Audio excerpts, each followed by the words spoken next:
Welcome to EAU podcast series, Exploring Urology, a Roadmap for Medical Students. In this second episode, The Impact of Urology on Public Health, we are joined by Dr. Roderick Van Den Bergh and Dr. Katharina Beyer. They discussed urology's critical role in public health, highlighting the importance of early diagnosis and treatment for conditions like kidney stones and cancers, along with efforts to promote awareness and preventive care. Whether you're considering urology as a career or are simply curious, join us as we uncover why urology is an essential part of modern healthcare and an exciting career path. Good day, everyone, to this EAU podcast, Education Online. We will be discussing the very interesting topic of the impact of urology on public health. My name is Roderick Van Den Bergh. I'm a clinical urologist working at Erasmus MC in Rotterdam, and I'm mainly working on prostate cancer, screening, diagnosis, different subjects. And I will be holding this podcast with my colleague, Katharina. So Katharina, please introduce yourself. Hi, my name is Katharina Beyer. I'm working in the same department as Roderick, and I have a background in epidemiology and social sciences. Thank you very much. So we have different topics on the agenda. I think all are very interesting. I think the first point I would like to address is the fact that urology may, not be a well-known specialization for everyone. It's important to realize that urology addresses different, very common diseases all over the world, and there's a large variety in it. I think that's what makes urology also very attractive as a profession. So we have one large subspecialization within urology, which is kidney stones. So kidney stones are very common. It depends on the region you are. Many third world countries have high incidences of kidney stones causing renal failure. Urology also deals with incontinence, which is a topic which doesn't receive the attention it should receive, but has a very debilitating effect on the quality of life of many people around the world, men and women. So urology is not about men only. And urology also deals with some of the most common malignancies in people all around the world. And the most common are prostate cancer, bladder cancer, and testicular cancer in younger men. Urology is a very, wide profession, with diseases with a high incidence all around the world. And I think that's important to realize when we're discussing the impact of urology on public health, because all these diseases can be focused on to reduce the burden. Katharina, do you have anything to add? You have a different perspective maybe on urology. You're not a clinician, but still. I think it's really important to also understand examples in what you just explained. So, for example, the EAU, in terms of incontinence, they have a really important project going on to having pads for men who are incontinent in bathrooms, and having more awareness of that is something needed, because for women it is normal to have a bin in the bathroom, but for men it actually is not. So in public toilets and public bathrooms, men often have problems because there is no bin if you're a prostate cancer survivor. So there are different aspects which come from urology actually into normal life where nobody thinks about it. And then that is the important part where you need to bridge the gap. I think that's an important point you address, making people aware all over the world that they may have a urological condition. And of course, the fact that we're trying to do this to make people increasingly aware is that early diagnosis and early treatment usually results in better outcomes. This is not only the case for malignancies, but also for kidney stones, for example. So some of the larger projects run by European or worldwide organizations is to people increasingly aware using these examples, like if you see blood in your urine, talk to your doctor. Hematuria is not good. Check your PSA for prostate cancer. Check your testicles. There are different of these initiatives all over the world, which for me all have the same aim to try to spot these diagnoses in an early phase when chance of good cure without any side effect is higher. You may also have heard of the Erasmus Prevention Week. Katharina, even you heard it? Yeah, I saw it on LinkedIn. And I think it's really important to actually make people aware, because there are many men who don't even know that they have a prostate, which is something what for us is logical because we're working in this field. But if you're actually not aware of it, it's not like women, we have breasts and we have breast cancer and we are aware of our breasts because they're just in front of us. For men, it's very different with the prostate, for example. And that awareness is already key to understand what could happen to your body. And the urologist plays a major role in that. But normally you only see the urologist when there are any issues. So you don't see the urologist like you see your GP. Hence, awareness weeks like at Erasmus are very important, because then you learn about men's health and men learn about their body and their conditions and what are the risk factors for different types of cancers, for example, or kidney stones, which if you're, I guess, not suffering from it, it might have never crossed your mind. The different parts where we need to make the general public aware of what that means. But it's a balance between over-educating and just targeting it rightly. So awareness weeks or awareness month, like for example, with Movember and November, that is a really important initiative because it just creates general awareness of men's health. It creates general awareness of prostate cancer. And those initiatives, they spill over into the society, but they are very driven by urology. So it also relates to prevention, and governments, at least in Western Europe, are increasingly paying attention to the value of prevention, also from a cost-benefit aspect, trying to avoid getting the disease at all. One of the most well-known examples is, of course, the relation between smoking and bladder cancer. Smoking is becoming less prevalent, luckily, but there are still many smokers, even in well-developed countries. And governments and organizations such as the European Association of Urology is using this as an example how to educate men, women all over the world that reducing smoking reduces the risk of bladder cancer.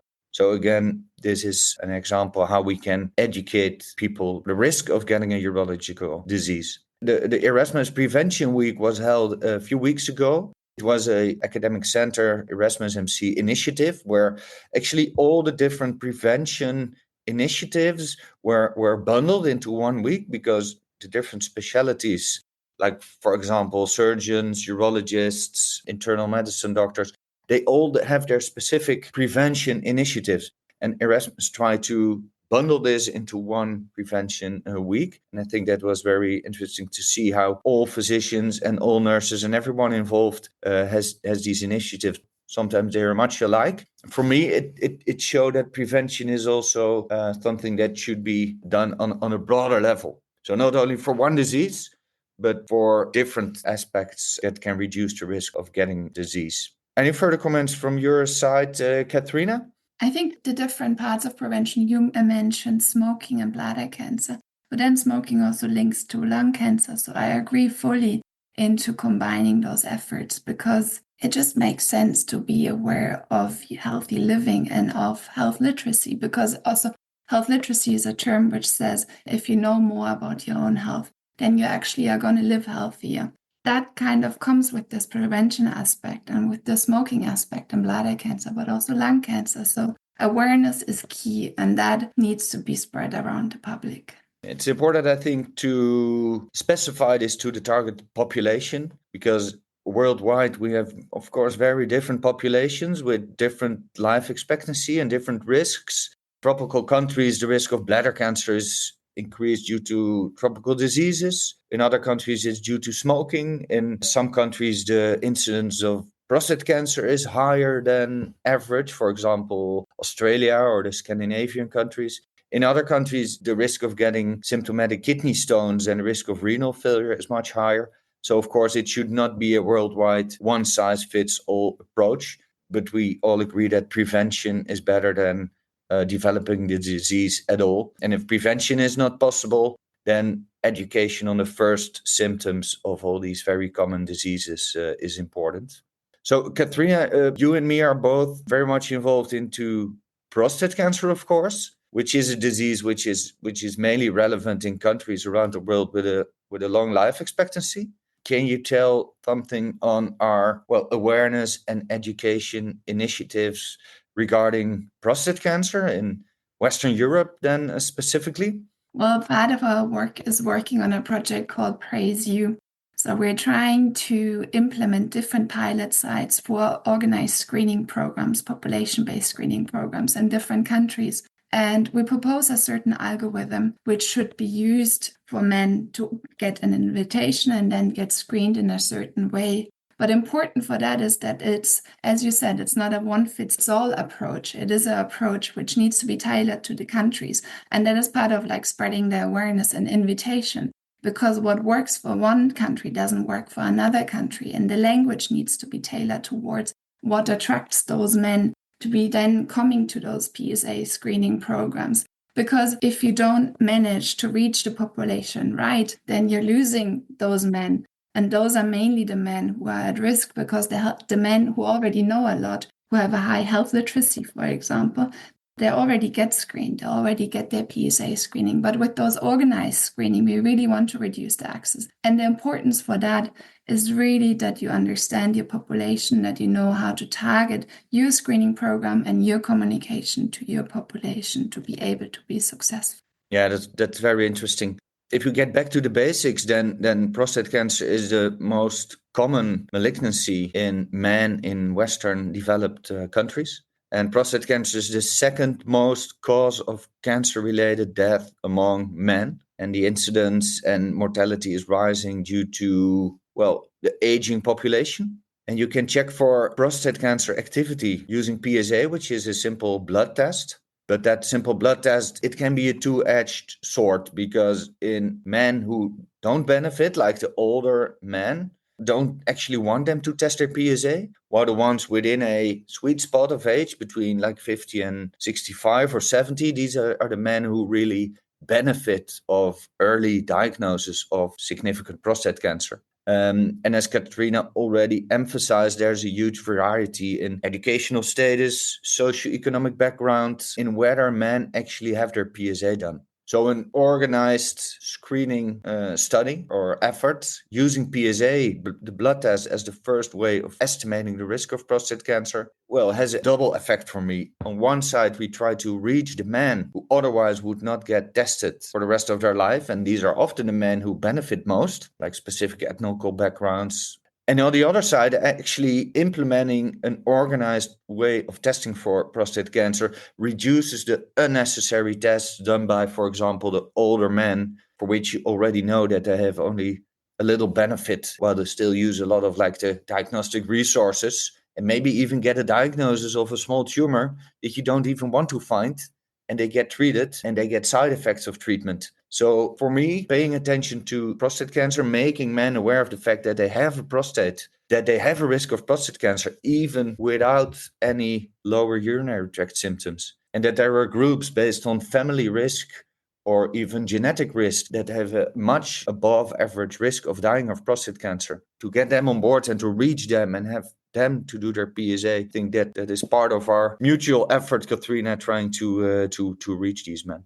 I agree. There is a cool initiative. It's in the UK, which is called the Man Van. And they're basically driving, they have a van and they're driving out into communities where they're a lot less likely to get their PSA tested. They want to raise awareness. So they're driving with the van out to those communities and go to the communities instead of them asking to come to us. So it's quite an interesting project how you can involve communities which are harder to reach through different initiatives, or going to leisure centers. That is also something in the UK which really works. I don't know, in the Netherlands, how would you reach men who are normally not the ones who go to GPs or to go to the urologist automatically? Do you know of any initiatives? So it's a great question. I don't have the answer, to be honest. I think that, of course, the difference between prostate cancer and bladder cancer is that for prostate cancer, there are no early symptoms that make you aware of possibly having prostate cancer. If you have bladder cancer, then an early symptom may be blood in your urine or hematuria. But for prostate cancer, well, if you have symptoms, it's usually too late. So many people still believe that if you pass urine without any issues, you have no lower urinary tract symptoms, you don't have prostate cancer. But the relationship between that and prostate cancer is very small. So the only way of finding prostate cancer early on is by using that test. But the whole prostate and problems with passing urine, problems with erection, sexual function, that's of course a very sensitive topic, making it very difficult for men, not only in my country, not only in Europe, but across the world to discuss that in an early phase. Men tend to ignore stuff surrounding prostate health issues. And different groups of men can be motivated in a different way to discuss this and to inform them around PSA and early testing. I only can add to this by mentioning this initiative that was done in the USA, trying to reach African American men. And they have an initiative spreading information through barbershops. And barbershops are important. Yeah, I heard about that. It's an important social part, providing the information there, increased reaching a lot of men who otherwise would not get that information. So it's important to individualize the information and the ways of spreading this information on prostate cancer, but also on other issues regarding urological diseases in a patient or a specific way that is receptive in these men. I agree. It comes back again into knowing your population, knowing who is the community you want to spread awareness in. So it's not only a one-size-fits-all regarding the incidence of certain urological diseases, but also a more individualized approach of reaching these men in awareness and education. So Katharina, I think we discussed quite some interesting subjects. It was a pleasure discussing this with you. Thanks for your time. Thank you. Thank you very much for listening, and have a good day. Thank you for this insightful episode. We are sure our listeners enjoyed it. To keep up with the latest EAU podcasts and stay informed on urological advancements, be sure to subscribe to our EAU podcast channel on your favorite podcast app. Until next time, keep learning and stay inspired.